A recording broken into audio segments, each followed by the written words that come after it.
Enviamos un saludo a cada una de las vidas que por la gracia del Señor puede escuchar la palabra de Dios a través de este medio, y le rogamos al Señor que esta palabra pueda llegar a cada corazón y ser de bendición y de edificación a cada una de las vidas. Vamos a empezar en esta tarde a estudiar el Evangelio de Juan.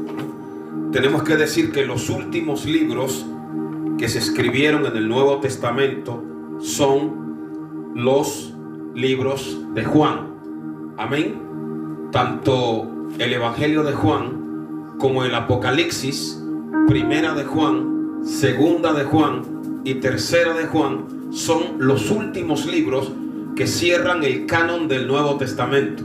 Amén. Hay cierta discusión, cierta polémica acerca del año en que Juan escribió su evangelio, pero se cree que fue entre el año 95 y el año 100. Amén. Algunos lo fechan en el año 100 porque se cree que Juan murió entre el año 101 y el año 103, y antes de morir los dos últimos libros que él escribió fueron el Evangelio de Juan y el Apocalipsis.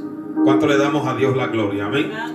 Y es muy importante que nosotros estudiemos el Evangelio de Juan.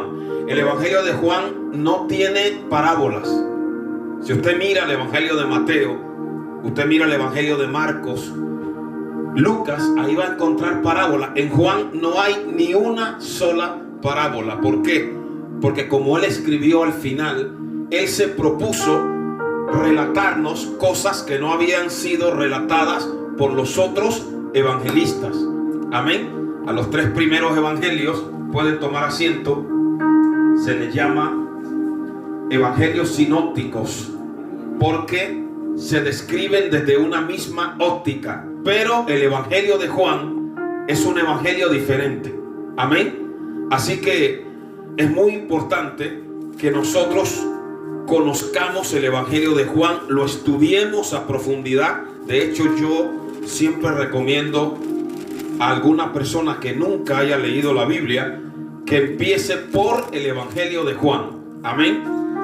Y en el versículo 1 del Evangelio de Juan dice: en el principio era el verbo, y el verbo era con Dios, y el verbo era Dios. Amén.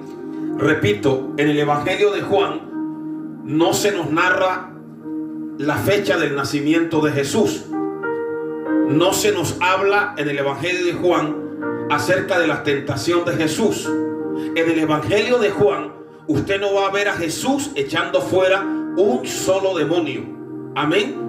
Repito, Juan nos narra una serie de señales y milagros que mayoritariamente no aparecen en los otros evangelios. Es el único evangelio que nos habla de la resurrección de Lázaro. Es el único evangelio que nos habla de la samaritana. Amén. Es el único evangelio que nos narra una serie de sucesos. La entrevista que tuvo Nicodemo con Jesús solo aparece en el Evangelio de Juan. Gracias al Evangelio de Juan, nosotros podemos calcular que el ministerio de Jesús duró aproximadamente 3 años, porque Juan nos habla de 3 Pascuas. Amén. La primera Pascua aparece en el capítulo 2 y es una Pascua que se celebró 3 meses después de que Jesús fuera bautizado. Amén. Entonces, cuando llegamos al Evangelio de Juan, usted ve que empieza como empieza el libro de Génesis, en el principio. La palabra griega para principio es Génesis. La palabra hebrea es Bereshit. Y Juan dice: en el principio era el verbo. En el libro de Génesis nosotros vemos a Dios haciendo al hombre a su imagen. En Juan, en Marcos, en Lucas vemos a Dios tomando la imagen del hombre. Repito, en Génesis vemos a Dios haciendo al hombre a la imagen de Dios. En los evangelios vemos a Dios tomando la imagen del hombre. Los evangelios cubren un periodo aproximado de 35 años. Amén. Y bendito el nombre del Señor. Hay algunos detalles que es importante que nosotros tengamos presentes. Ya hemos dicho que en Juan aparecen 3 Pascuas. La primera en Juan capítulo 2 versículo 13. La segunda, bendito el nombre del Señor, aparece en Juan capítulo 6 verso 4. Y la tercera aparece en Juan capítulo 13 versículo 1. Aunque hay una fiesta que aparece en el capítulo 5, a la cual no se le pone nombre, pero específicamente nombradas aparecen 3 Pascuas. Y tomando el versículo 1, bendito sea el nombre maravilloso del Señor, el autor del evangelio, de este evangelio, es Juan. Amén. A Juan se le conocía como el amado.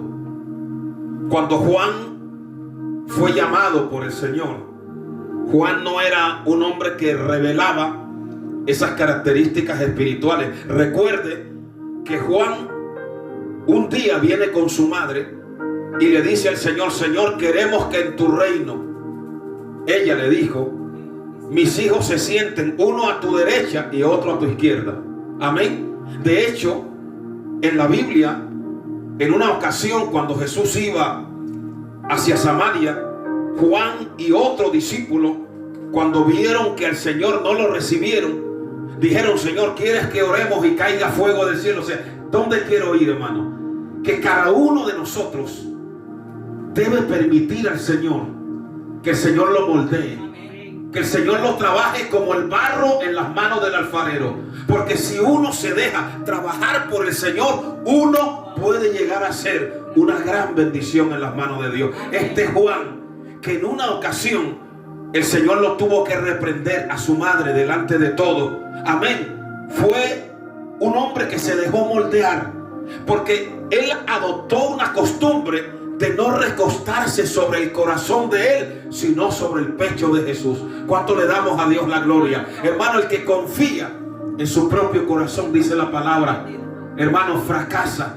Porque engañoso y perverso es el corazón más que todas las cosas. ¿Quién lo conocerá? Por eso el Señor dice: dame, hijo mío, tu corazón. ¿Cuánto le damos a Dios la gloria? Y cuando el Señor trabaja el corazón, el Señor lo cambia. Ese corazón débil se convierte en un corazón fuerte. Ese corazón entenebrecido se convierte en un corazón iluminado. Ese corazón caído se convierte en un corazón exaltado. Ese corazón derrotado se convierte en un corazón victorioso. ¿Cuánto le damos a Dios la gloria? Y ese corazón nuestro, lleno del Espíritu Santo, puede ser un instrumento poderoso en las manos de Dios. Santo Señor. ¿Cuántos pueden alabar a Dios en esta tarde? Santo. ¿Cuántos pueden darle la gloria a Dios? Gloria. Hermano, este Juan, cuando se dejó moldear por el Señor y Jesús está en la cruz, él quiso entregarle a Juan, a su madre, a su cuidado, y le dijo: hijo,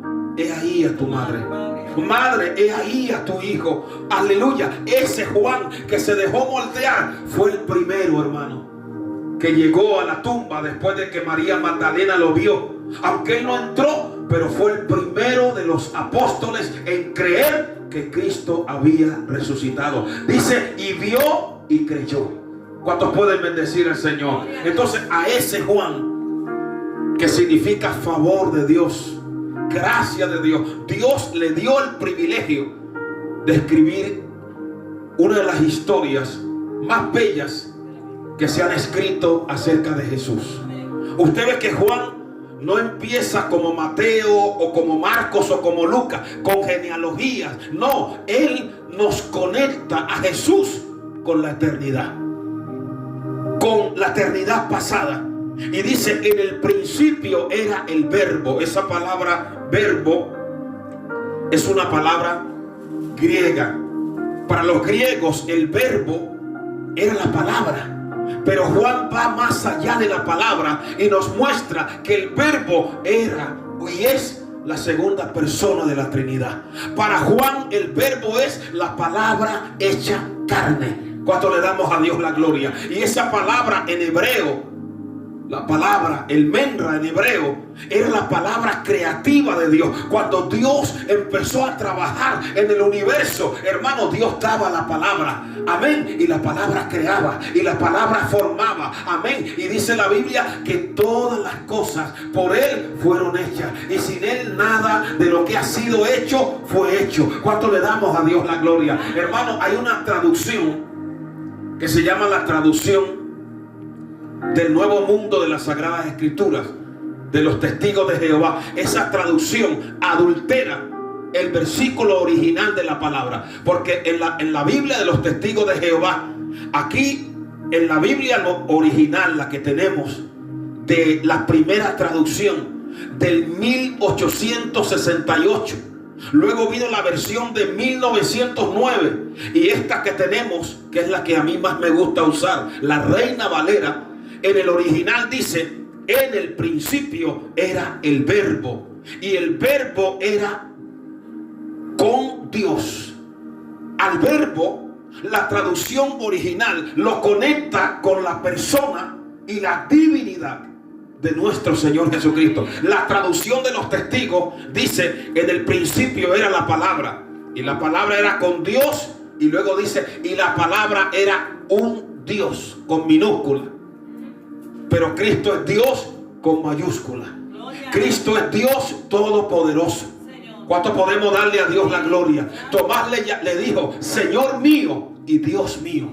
¿Cuántos pueden bendecir al Señor? Amén. Entonces estamos en tiempos, hermanos, donde tenemos que conocer la palabra, porque si no tenemos claridad en la palabra, vamos a ser engañados. Y la Biblia dice: a la ley y al testimonio, y si no dijeren conforme a esto, es porque no les ha amanecido. Porque el cielo y la tierra pasará, pero mi palabra no pasará. Escudriñad las escrituras, porque a vosotros os parece que en ellas tenéis la vida eterna, y ellas son las que dan testimonio de mí. Hermanos, ¿cuántos podemos darle a Dios la gloria? De no ser por la palabra, muchos cristianos se habrían desviado. En el primer siglo habían dos sectas muy peligrosas. Una era una secta que se llamaba los ofitas, y se llamaban así porque ellos adoraban a la serpiente del huerto del Edén. Decían que la serpiente, lejos de ser mala, le abrió los ojos a la humanidad, y ellos adoraban la serpiente y le rendían culto. Luego surgió otra secta llamada los antitactos, que decían que uno podía vivir como le diera la gana y violar la ley de Moisés. Luego apareció una secta muy peligrosa que durante los primeros 300 años de la iglesia estuvo a punto de destruirla. Por eso hemos leído hoy en Colosenses, se llamaban los gnósticos, de la palabra gnosis, conocimiento. Y ellos decían que para conocer a Dios no hacía falta revelación ni la palabra, sino que la persona podía conocer a Dios a través de su propia experiencia. Y según ellos, nosotros íbamos evolucionando de lo peor a lo mejor hasta convertirnos en dioses, hermano. Mire qué herejía.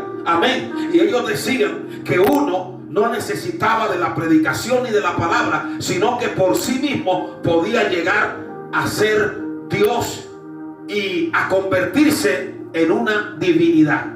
Pablo tuvo que combatir esa herejía, y por eso Juan desde el primer versículo dice: no, Jesucristo, porque ellos dicen que Cristo realmente no era Dios, y que el sacrificio que Jesús hizo en el Calvario, eso no sirvió para nada. Por eso Juan claramente, el evangelio de Juan es el más universal de todos los evangelios. Cuando los estudiosos de la Biblia estudian el libro de Apocalipsis, que ya lo hemos estudiado, y ellos llegan a los seres vivientes que tenían 4 caras, ellos conectan las 4 caras de los seres vivientes con los 4 evangelios. Ellos, cuando aparece una cara como de hombre, lo conectan con el evangelio de Marcos, porque es el más humano de todos los evangelios. El que cuando los seres vivientes tienen caras como de león, lo conectan con el evangelio de Mateo, porque Mateo nos presenta a Jesús como el león de la tribu de Judá. Cuando aparece el becerro, lo conectan con el evangelio de Lucas, porque el becerro es un animal de servicio y Jesús vino a dar su vida en servicio por la humanidad. Pero cuando llegan al evangelio de Juan, como la cuarta cara de los querubines era cara de águila, lo conectan con el evangelio de Juan. ¿Por qué? Porque el águila es la única ave que puede mirar de frente al sol. Y usted ve la profundidad del evangelio de Juan, que nos conecta a Cristo, no con el pesebre, sino con la eternidad antes que todo haya sido creado. ¿Cuánto le damos a Dios la gloria? Que no solo es el Salvador, sino el Creador. Amén. El que creó los cielos, el que creó el sol, el que creó la luna, el que creó todo lo que hay, porque todas las cosas que hay fueron creadas por medio de Él y para Él, sean tronos, sean principados. ¿Cuánto le damos a Dios la gloria? Y nosotros hoy no podemos dejarnos, hermanos, engañar, y nosotros tenemos que rechazar cualquier enseñanza que no reconozca la divinidad de Cristo. Cualquier enseñanza que no reconozca la Trinidad la tenemos que rechazar. ¿Cuánto podemos darle a Dios la gloria? ¿Sabe por qué? Porque el nombre de Dios en el original es un nombre que encierra una pluralidad en la unidad. Cuando dice y dijo Dios, Dios aparece como Elohim, y Elohim habla de una pluralidad dentro de la unidad. Por eso dice, en el principio era el verbo. Amén. Esa palabra verbo, el único autor que la utiliza en el Nuevo Testamento es Juan, y la utiliza 5 veces. Amén. Hay 5 versículos en los cuales se le llama a Jesús el verbo. En Juan capítulo 1 verso 1, en Juan capítulo 1 versículo 14, yo les voy a dar la grabación para que esto tienen que oírlo varias veces. En primera de Juan capítulo 1 verso 1, en primera de Juan capítulo 5 verso 7, bendito el nombre del Señor. Y en Apocalipsis capítulo 19, cuando Juan ve a Jesús que viene en la revelación, y dice que en sus vestiduras y en su muslo tenía escrito este nombre: Rey de Reyes y Señor de Señores. Y un nombre que nadie conocía sino él mismo, el Verbo de Dios. Amén. ¿Cuántos pueden darle a Dios la adoración? Santo. Entonces, cuando en el Nuevo Testamento Juan habla del verbo, él no se refiere a un concepto ni a una palabra como lo usaban los griegos. Los griegos era el logos. Juan ve al verbo como una persona, como a la palabra encarnada en Jesús.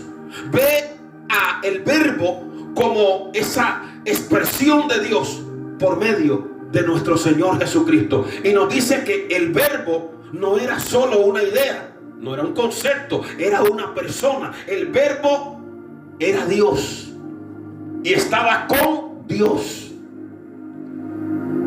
Ahí está hablando ya de la Trinidad. ¿Cuántos pueden glorificar al Señor? ¿Y qué nos está diciendo Juan? Que Jesús existía antes de encarnarse en el vientre de María. Por eso cuando el Señor está orando en la oración sumo sacerdotal del capítulo 17, Él dice: Padre, a los que me has dado, glorifícalos conmigo. Amén. Y glorifícalos con aquella gloria que tuve contigo antes que el mundo fuese. ¿Cuántos pueden darle a Dios la gloria? Y cuando los judíos acusaban a Jesús de tener demonio y de que no era hijo de Abraham, dijo: antes que Abraham fuese, yo soy. Y dijo: Abraham se gozó de que había de ver mi día, y lo vio y se gozó. El que no ve a Cristo como Dios, como eterno, no tiene entrada en el reino de los cielos. Amén. ¿Cuántos pueden darle a Dios la gloria? ¿Qué dijo Juan? Que el que no confiesa que Jesús ha venido en carne no tiene al Señor. Y ese manifiesta el espíritu ¿de quién? Del anticristo. ¿Cuántos pueden darle a Dios la gloria? Gloria a Dios. Entonces, Juan nos dice que el verbo era con Dios y el verbo era Dios. Vamos a mirar un pasaje de la Biblia. Repito, cuando habla del verbo, está hablando de la palabra manifestada de Dios, hecha carne en la persona de Cristo. Está hablando del poder y de la sabiduría de Dios. Vamos a ir a Proverbios. Abra su Biblia en Proverbios, en el Antiguo Testamento, donde se muestra esa relación especial que había entre el Padre, el Hijo y el Espíritu antes de que esto que nosotros vemos con nuestros ojos fuera creado. A eso se le llama la eternidad pasada. A todo lo que sucedió antes de Génesis 1:1 se llama la eternidad pasada. Allá están los ángeles, los arcángeles, los serafines. Ya Satanás, el lucero se ha revelado, Dios lo ha castigado. Eso sucedió en la eternidad pasada. El tiempo en el cual estamos viviendo, Dios lo creó. Y ahora Dios nos está preparando para la eternidad futura. ¿Cuántos lo están entendiendo en esta hora? ¿Quién vive, iglesia? Y a su nombre. Aleluya. Entonces en Proverbios, el capítulo 8, se nos habla de esa relación especial que había entre el Padre y el Hijo antes de que esto que con nuestros ojos vemos fuera creado. En Proverbios capítulo 8, versículo 22, miren lo que dice. Léalo conmigo. Jehová me poseía en el principio. Recuerde que la palabra define a Cristo como el poder y la sabiduría de Dios. Y dice: Jehová me poseía en el principio. 8:22, Proverbios. Ya de antiguo, antes de sus obras, eternamente tuvo el principado. Desde el principio, antes de la tierra. ¿Ve? Antes de los abismos fui engendrada, antes que fuesen la fuente de las muchas aguas, antes que los montes fuesen formados, antes de los collados, ya había sido yo engendrada. No había hecho aún la tierra, ni los campos, ni el principio del polvo del mundo. Cuando formaba los cielos, ahí estaba yo. Cuando trazaba el círculo sobre la faz del abismo, cuando afirmaba los cielos arriba, cuando afirmaba la fuente del abismo, cuando ponía el mar su estatuto, para que las aguas no traspasasen su mandamiento, cuando establecía los fundamentos de la tierra, con él estaba yo ordenándolo todo, y era su delicia de día en día, teniendo solaz delante de él en todo tiempo. Me regocijó en la parte más habitable de su tierra, y mis delicias son con los hijos de los hombres. Ahora pues, hijos, oídme, y bienaventurados los que guardan mis caminos. Atended al consejo y sed sabios, y no lo menospreciéis. Bienaventurado el hombre que me escucha, velando a mis puertas cada día y aguardando a los postes de mis puertas, porque el que me halla hallará la vida y alcanzará el favor de Jehová. Mas el que peca contra mí defrauda su alma. Todos los que me aborrecen aman la muerte. Volvamos ahí al Evangelio de Juan. Gloria al nombre maravilloso del Señor. En el capítulo 1, donde nos está hablando del principio de lo que era la eternidad pasada. Cuando usted le pregunten acerca de qué había antes de Génesis 1:1, usted responda: la eternidad pasada, donde estaba el Padre, el Hijo, el Espíritu Santo y los primeros seres que Dios creó, que fueron ¿quiénes? Los ángeles. Amén. ¿Cuántos pueden bendecir al Señor? Entonces, aquí nos dice que el verbo estaba desde el principio y era Dios y era con Dios. Amén. Y luego nos dice, aleluya, en el versículo 2, este era en el principio con Dios. Recuerde, está hablando ya de esa unidad que hay en la Trinidad. Amén. No es que el Padre hace lo que quiere o el Hijo, no, una misma mente, un mismo propósito, así como nuestro cuerpo, nuestra alma y nuestro espíritu funcionan como una unidad. Si a usted le quitan el alma, usted ya deja de ser un ser humano. Si a usted le quitan el cuerpo, usted ya deja de ser un ser humano. Y si a usted le quitan el espíritu, Entonces usted no es tres personas, es una persona tripartita: cuerpo, alma y espíritu. Amén. Y ese cuerpo suyo tiene tres elementos esenciales: uno blando, que es la carne, porque Dios dejó su firma en lo que creó; uno líquido, que es la sangre; y un tejido duro, que son los huesos. Amén. Usted tiene mano, brazo y antebrazo. Usted tiene cabeza, tronco y extremidades, porque el Dios que lo creó es Padre, Hijo y Espíritu Santo. Amén. El tiempo es uno solo, pero está dividido en pasado, en presente y en futuro. Tres velas en una habitación dan una sola luz. ¿Cuántos pueden adorar al Señor? Amén. Entonces Dios dejó su firma en la creación. A Dios sea la gloria.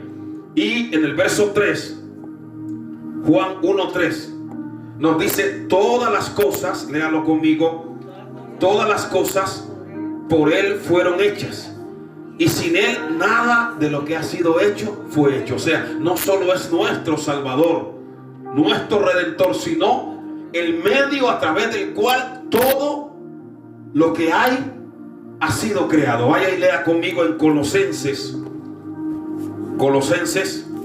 el capítulo 1, y vamos a leer el versículo 16, donde nosotros podemos entender con amplitud lo que dice aquí en la palabra de Dios. Colosenses capítulo 1, verso 16. Cuando ya lo tenga, diga amén y lea conmigo, hermanos, desde el versículo 15, hablando de Jesús. Dice: Él es la imagen del Dios invisible. Léalo: el primogénito de toda la creación, porque en Él fueron creadas todas las cosas, las que hay en los cielos y las que hay en la tierra, visibles e invisibles, sean tronos, sean dominios, sean principados, sean potestades.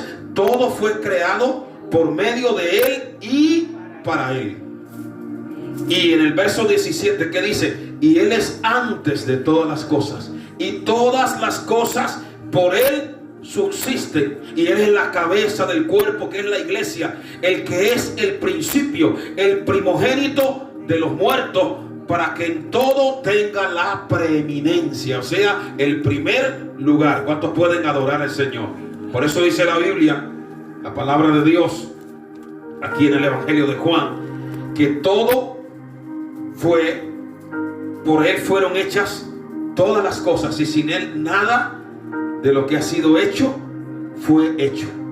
Amén. Le conecta con la creación. El versículo 4, Juan 1:4, dice: en Él estaba ¿qué?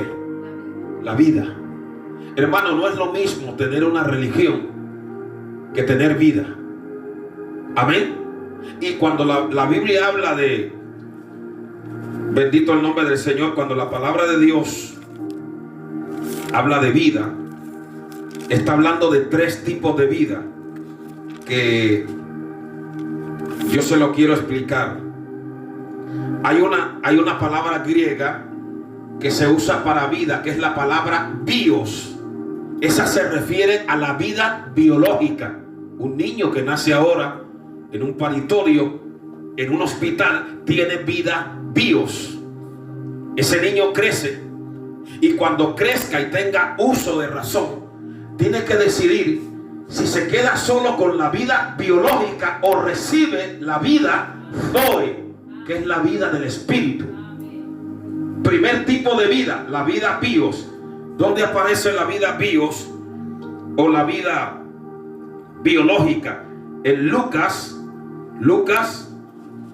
capítulo 8, versículo 14.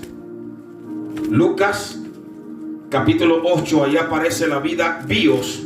Lucas capítulo 8, versículo 14, dice lo siguiente: la que cayó entre espinos, estos son los que oyen, pero yéndose son ahogados por los afanes y las riquezas y los placeres de la vida. Ahí aparece bios.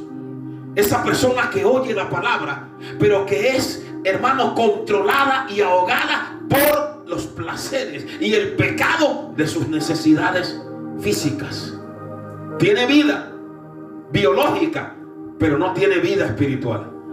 La segunda vida de la que nos habla la palabra es la vida psuque, o la vida emocional, o la vida del alma. Psuque aparece en Mateo capítulo 16 versículo 25. Le estoy hablando de tres clases de vida: la vida bios, la vida del cuerpo; la vida psuque o la vida del alma. Mateo capítulo 16 versículo 25. Bendito el nombre maravilloso del Señor.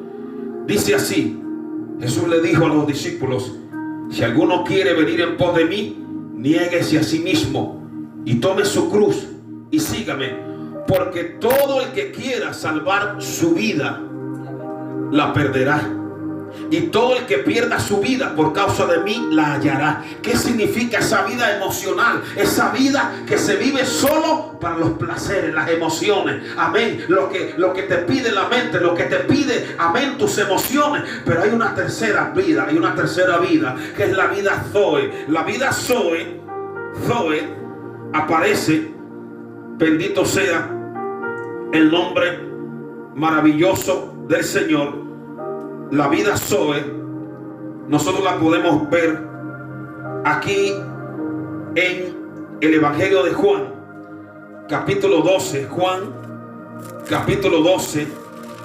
Sea bendito el nombre maravilloso del Señor.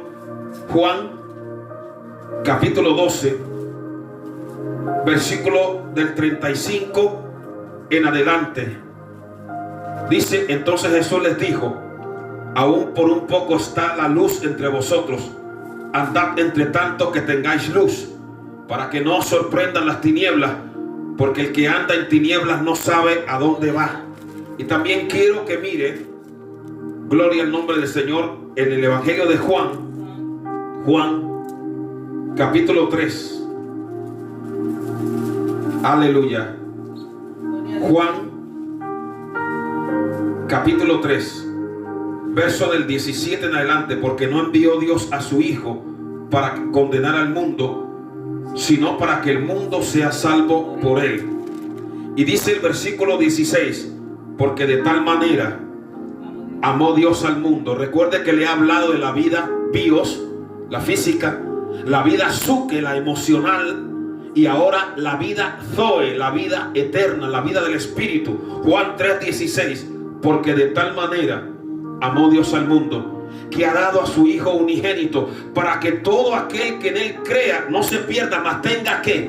Vida eterna. Eterna significa en griego es aionios, que no tiene final, que no tiene fin, que se vive por los siglos de los siglos. Entonces, cuando yo le abro mi corazón a Cristo, dejo de tener solo vida biológica y me convierto en una persona que tiene vida eterna, porque el que tiene al Hijo tiene la vida. ¿Cuánto le damos a Dios la gloria? Por eso el Señor dijo: yo soy el camino, yo soy la verdad y yo soy la vida. Nadie va al Padre si no es por mí. ¿Cuánto le damos a Dios la gloria? El que tiene a Jesús tiene vida eterna. Cuando se muera, entra en la vida eterna. Mientras está aquí en la tierra, camina no como una persona emocional que es controlada por el pecado, por el vicio y por las pasiones, sino por el poderoso Espíritu de Dios. Porque los que ahora están en Cristo son gobernados no por la carne ni por las emociones, sino por el Espíritu de Dios. ¿Cuánto le podemos dar la gloria a Dios, hermano? Hermano, por eso hoy en día hay gente que confunde tener religión con tener vida. Jesús no vino a darnos religión, Él vino a darnos vida, y vida en abundancia. Porque Él dice: yo he venido para que tengan vida y vida en abundancia.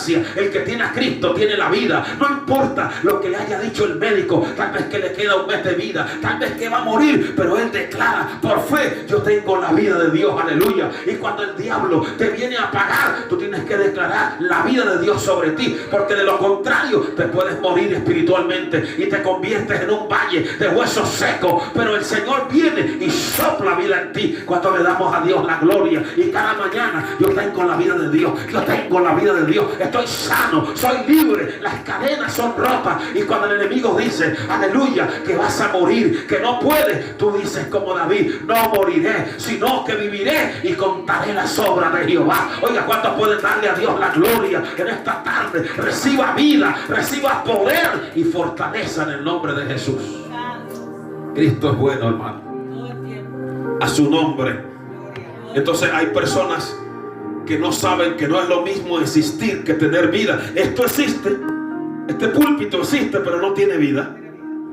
Esta planta que usted ve ahí es artificial, no tiene vida. Hay personas que están aquí en la tierra, pero no tienen la vida que viene del Hijo de Dios. Y mire que en la Biblia, y yo voy muy lento para que usted vaya entendiendo, apenas vamos en los primeros versículos, para que usted lo capte, para que usted lo deguste, se lo coma sabrosamente esta palabra. Oiga, ¿cuántos pueden darle?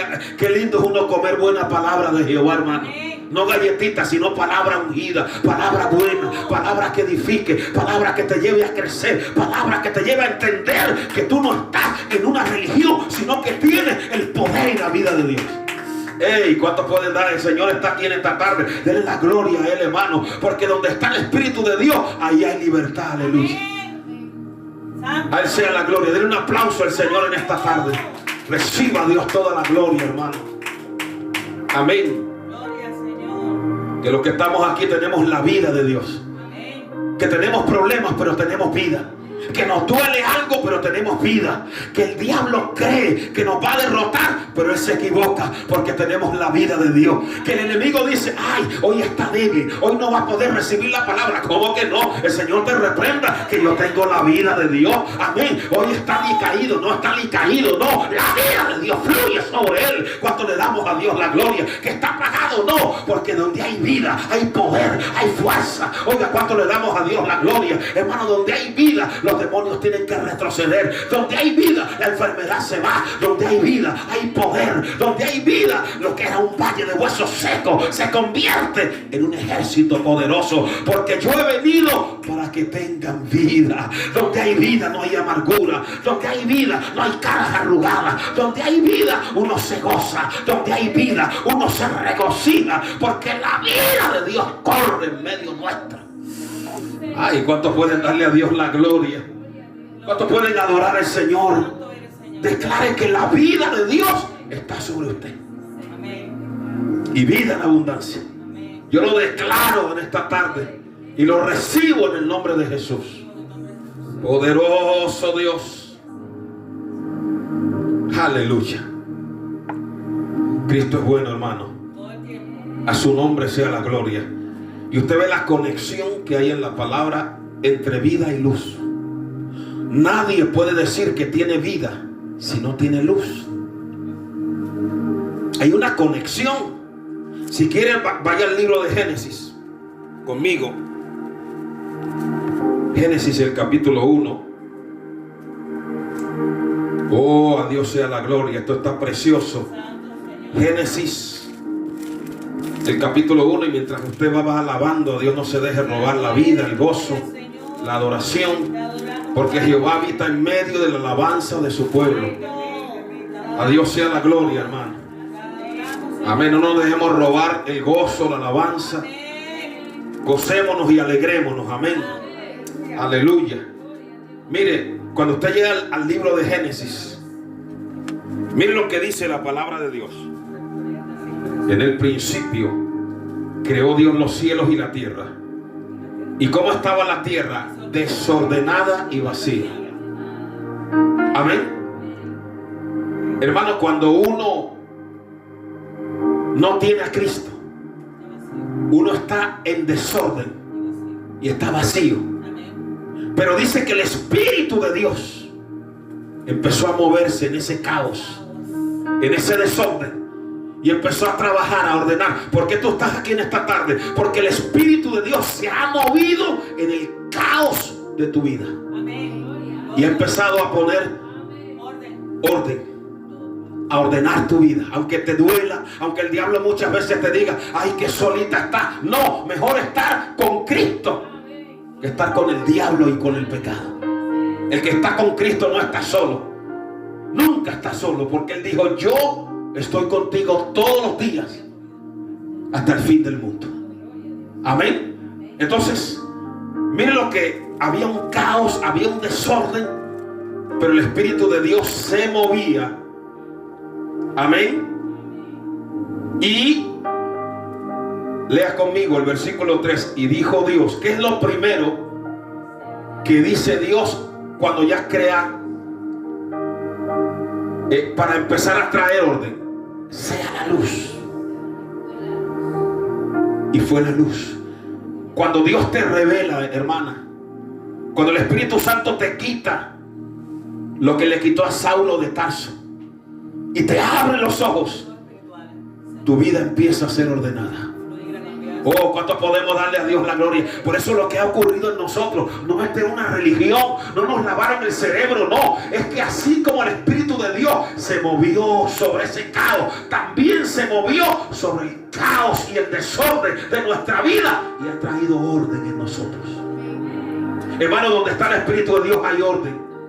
Donde está el Espíritu de Dios hay luz, hay revelación, hay integridad, hay santidad. Donde está el Espíritu de Dios, hermano, todo lo que está en desorden empieza a ser ordenado. Y tú tienes que creer y decir y creer que Dios va a ordenar todavía lo que no está en orden. ¿Cuántos pueden darle a Dios la gloria? Que Dios lo va a enderezar todo. Y te lo digo en esta tarde, cuando Dios se mueve, Él empieza a traer orden. Él empieza a llevarse el caos. Él empieza a echar fuera las tinieblas. Los demonios tienen que retroceder. Ay, ¿cuántos podemos darle a Dios la gloria? Dice que las tinieblas estaban ahí, pero ahí estaba el Espíritu de Dios. Y en esta tarde el Espíritu de Dios está aquí. Cuando le damos a Dios la gloria, sobrevolando este lugar, y le pedimos al Espíritu de Dios que se lleve todo caos, que se lleve toda oscuridad, que se lleve en esta hora toda enfermedad, que se lleve la depresión, que se lleve la ansiedad. Espíritu Santo sana, Espíritu Santo rompe ataduras, Espíritu Santo llévate toda depresión, Espíritu Santo llévate toda ruina, toda miseria. Y ahora que la gloria de Jehová sea manifestada sobre cada vida que te ama, Señor. Santo eres, Señor. Oh, aleluya. Ah, adorado Dios, Él está aquí, hermano. Oiga, ¿cuántos pueden darle a Dios la gloria? Levante esas manos, dele un aplauso y adórale, dele gloria. Oh, en Él estaba la vida, y la vida era la luz. El que tiene la vida tiene luz. La vida era la luz de Dios está sobre ti en esta hora, aleluya. Mira, hermano, cuando tú miras la palabra, tú ves el poder de la luz. La luz revela. La luz revela. Cuando Pablo y Silas estaban en aquella cárcel, hermano, en medio de un grupo de presos, atados, encadenados, que no podían abrir la boca.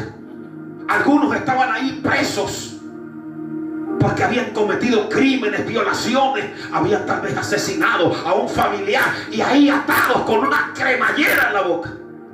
Ay, santo, pero el Espíritu Santo permitió. Por eso yo le digo, usted no se deja acomplejar del número. Pablo y Silas entraron ahí, hermano. Porque Dios, para hacer cosas terribles, no necesita una multitud. Amén. Necesita hombres y mujeres llenos del Espíritu Santo. Cuando le damos a Dios la gloria. Oiga, y cuando el Señor metió a Pablo y a Silas ahí, como a medianoche, oiga, el enemigo creía. Dice que los ataron en el cepo y los tenían ahí. Pero cuando la gloria de Dios está sobre ti, no hay atadura, no hay cadena, no hay diablo que te pueda atar. Oh, alabado el Dios de la gloria. El diablo dice: te tengo atado, te tengo derrotado. Pero tú dices: no, está equivocado, porque cuando venga el poder de Dios, estas cadenas se van a romper, y yo levantaré mi cabeza, y yo danzaré delante de Jehová, y yo cantaré cánticos al Altísimo. Oh, gloria a Dios. Ay, ¿cuántos pueden darle a Dios la gloria? El Señor quiere una iglesia que no esté atada, que no esté oprimida, una iglesia libre, una iglesia que le adore, una iglesia que le dé la gloria. Ahí donde hay dos o tres, pero llenos de la gloria de Dios, dos o tres, pero llenos llenos del Espíritu Santo. 2 o 3, pero adoradores. 2 o 3, rompiendo cadenas. 2 o 3, llevando poder. 2 o 3, llevando libertad. 2 o 3, avergonzando las puertas del infierno. Ay, santo, Padre. Ay, santo, ¿cuántos pueden darle a la gloria? A su nombre gloria.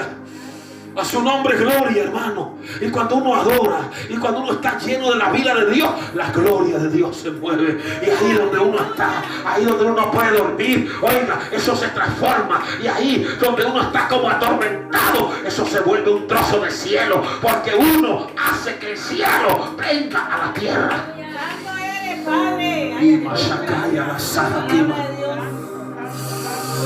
Era Cosema la Mansajaque.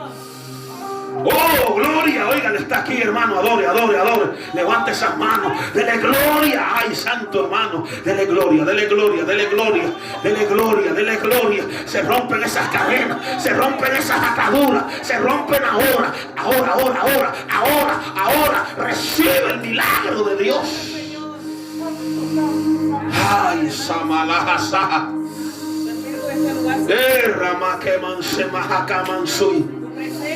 Oh, gloria, gloria, gloria a Dios. Abra sus labios, dele gloria a Dios. Abra sus labios y adore. Abra sus labios y alabe. Abra sus labios y glorifique. Abra sus labios, porque cuando uno adora, oiga, la gloria, la luz, la vida, la vida, la vida, la vida, la vida, vida, vida, vida, vida sobre ti. Ay, santo. Oh, gloria a Dios. La vida era la luz. Y esa cárcel, oiga, el enemigo quiere tenerte encarcelado, hermano. Hermano, el enemigo me quiere ver como encerrado, pero no, donde está el Espíritu de Dios hay libertad. Gloria. Espíritu Santo, Señor. Adorado Dios.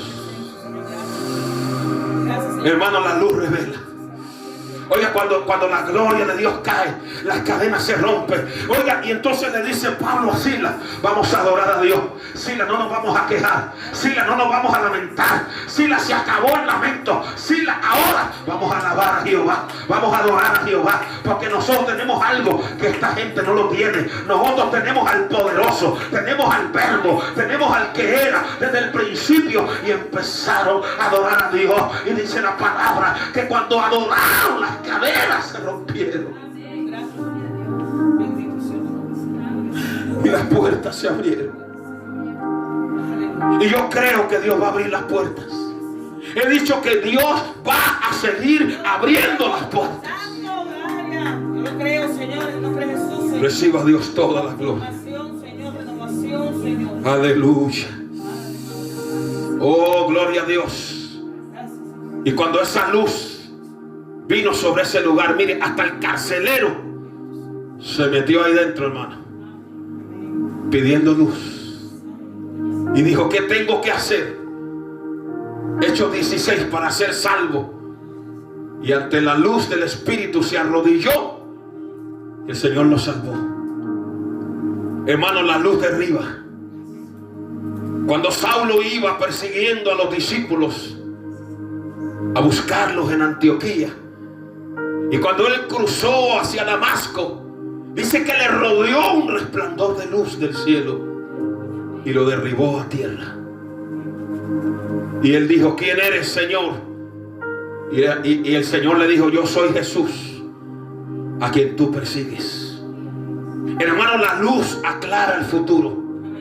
Cuando Abraham estaba rodeado de oscuridad, vino la luz de Dios y se paseó como una antorcha de fuego y le mostró a Abraham los planes que tenía con él. ¿Cuántos pueden bendecir al Señor? Por eso dice: en él estaba la vida, y la vida era la luz de los hombres. Amén. Acuérdate de Israel, cuando salió de Egipto, como Dios los alumbraba de noche con luz, como columna de fuego. Amén. Sea bendecido el nombre maravilloso del Señor.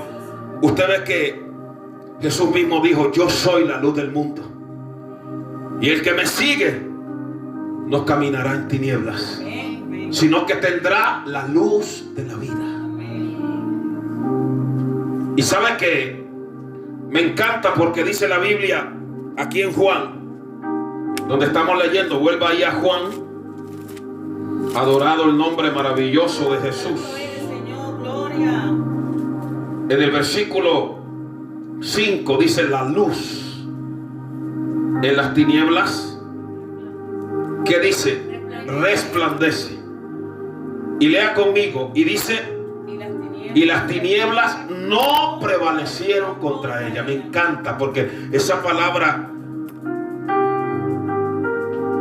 prevalecer significa vencer, derribar. Lo que está diciendo es que aunque las tinieblas se levantaron contra ese ministerio de luz, las tinieblas fueron derrotadas.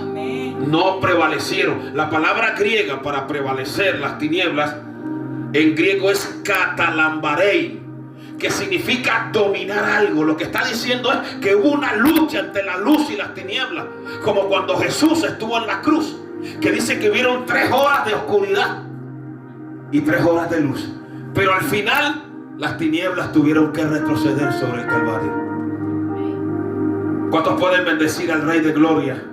Amén.